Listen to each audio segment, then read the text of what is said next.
Suku bunga RI saat ini tengah berada di level terendah sepanjang sejarah Indonesia berdiri. Sayangnya, penurunan tingkat bunga acuan dari Bank Sentral Nasional tidak serta-merta langsung diikuti dengan penurunan bunga kredit yang signifikan oleh perbankan yang ada di dalam negeri. Hal inilah yang membuat para pengusaha kian mengeluh, bahkan pengusaha menyatakan suku bunga kredit di Indonesia merupakan yang termahal di ASEAN. Nah, seperti apa sebenarnya polemik kredit mahal ini? Kita bahas bersama di pagi hari ini di Kredit Mahal Pengusaha Menjerit. Ya, suku bunga yang diklaim mahal ini memang seringkali diprotes oleh para pengusaha. Padahal kita ketahui begitu ya, kredit diperlukan untuk semakin membuat roda ekonomi kita berputar kencang dan proses pemulihan ekonomi berjalan dengan lancar.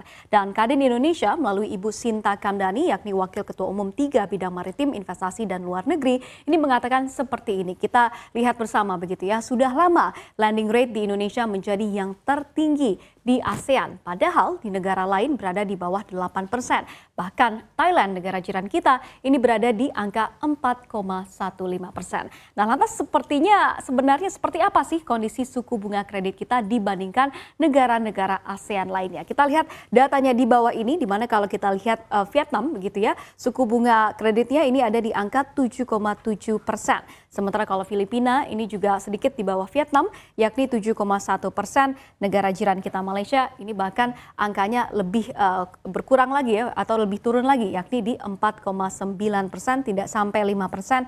Thailand ini juga demikian 4,1%. Sementara Indonesia secara rata-rata kalau menurut Kadin ini ada di angka 10,4%. Yang merupakan kalau kita lihat angka ini adalah double digit dan tertinggi dibandingkan negara-negara yang ada di Asia lainnya. Dan tidak hanya pengusaha pastinya yang mengeluh begitu ya. Anda juga kalau mau beli rumah misalnya, ini pasti merasakan betapa mahalnya bunga KPR. Atau mungkin Anda yang ingin mengambil kredit ke perbankan pasti tahu nih berapa mahal suku bunga yang diberikan oleh perbankan. Nah, namun di sisi lain perbankan menegaskan bahwa sebenarnya di tengah BI yang terus menurunkan suku bunga acuannya, hal tersebut juga sebenarnya sudah diikuti oleh perbankan, yakni juga ikut menurunkan suku bunga dana dan juga kreditnya. Nah, seperti apa? Kita lihat di slide berikutnya. Ya, berikut ini adalah perkembangan suku bunga dasar kredit perbankan yang ada di negara kita. Nah, sebagai informasi, suku bunga dasar kredit atau SBDK ini digunakan sebagai dasar penetapan suku bunga kredit yang akan dikenakan oleh perbankan kepada nasabah mereka. Nah, kita lihat bersama data untuk 3 tahun terakhir ini untuk Bank Pembangunan Daerah atau BPD begitu ya, bisa kita lihat di sini. Lalu kemudian juga ada bank-bank BUMN di sini dengan garis biru, lalu kemudian juga ada kantor cabang bank asing KCBA di garis putus ini, dan juga nantinya ada bank umum swasta yang merupakan menggunakan garis warna pink atau merah jambu di sini begitu ya.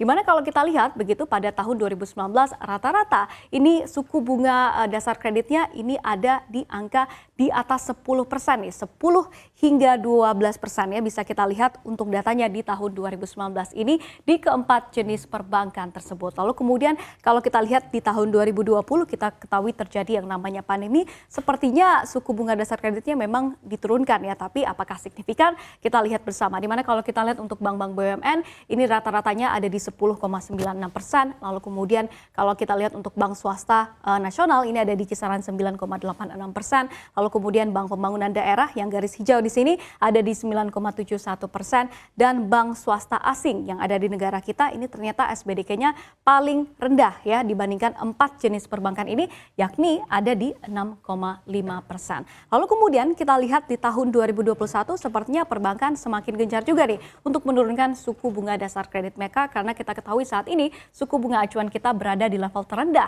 sepanjang sejarah Indonesia berdiri, yakni di 3,5%. Dan kita lihat ya saat ini untuk keempat jenis perbankan ini semuanya sudah menurunkan suku bunga dasar kredit mereka di bawah 10%.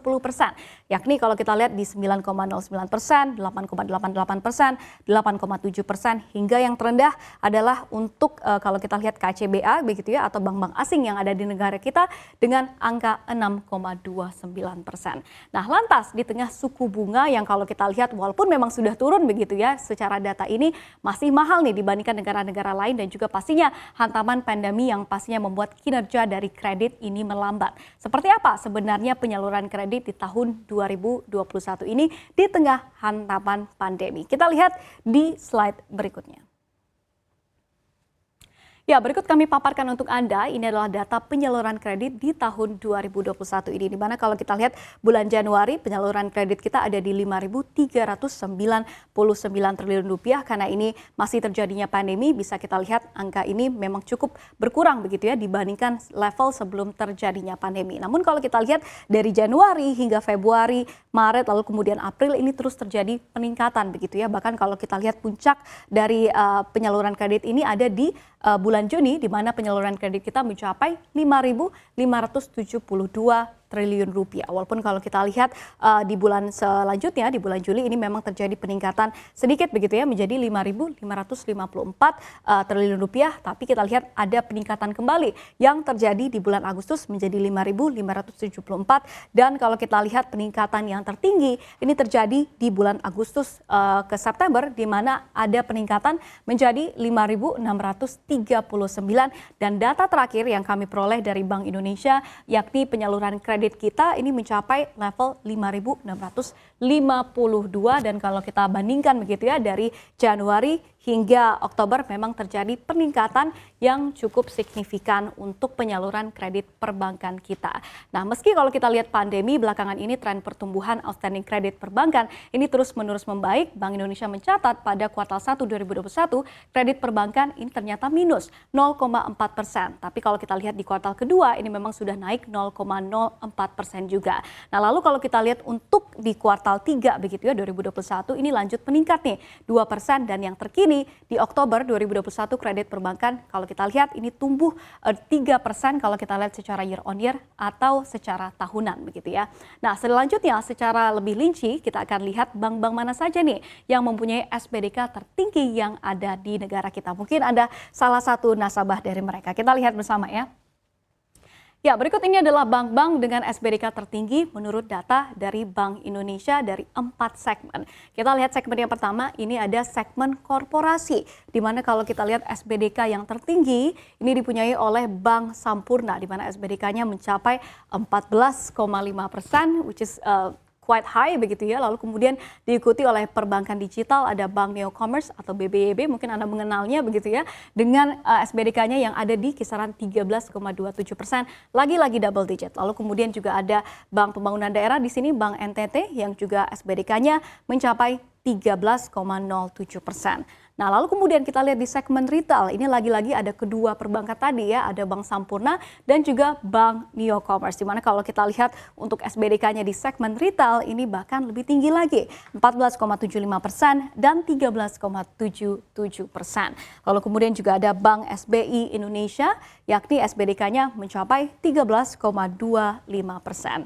Nah, lalu kemudian kita lihat untuk segmen mikro. Ini lagi-lagi sepertinya ada Bank Sampurna ya dengan SPDK-nya mencapai 17%. Lalu kemudian juga ada J Trust Bank yang merupakan salah satu perbankan yang juga tercatat di Bursa Efek Indonesia. Bahkan ini lebih tinggi lagi ya, lebih gila lagi yakni mencapai 26%. Lalu kemudian ada Amar Bank di sini dengan SPDK untuk segmen mikronya ini juga mencapai 17%.